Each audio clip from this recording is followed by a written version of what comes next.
Ang PNP naman daw, walang namamataang security threat dito po sa magsisimulang impeachment trial. Detalye mula kay Jel Paro sa RH52. Jel.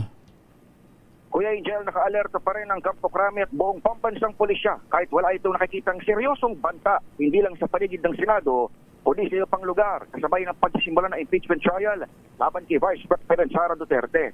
Ayon kay PNP Chief Police General Jose Melencio Nartatis Jr., wala pa silang napabanahag na posibleng untoward incident na maaring makaapekto sa itatakbo na mismong pagilitis. Gayunman, patuloy din sa threat assessment at monitoring ang kanilang intelligence units upang hindi malusutan saan nila yung potential security gap.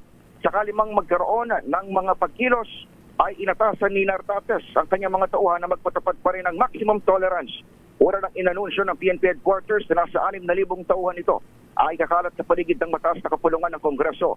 Nakipag-ugnayan na rin naman ng PNP sa liderato mismo ng Senado para masigurong hindi makakadistract sa impeachment proceedings ang presensya ng pulisya. Gayon din, sakali namang maglabas ng warrant of arrest ang Sandigang Bayan laban kay Senador Rodante Marcoleta, tinayak ng PNP na may nakalatag silang security template pareho ng ginawa noong arastuin si Senador Jinggoy Estrada.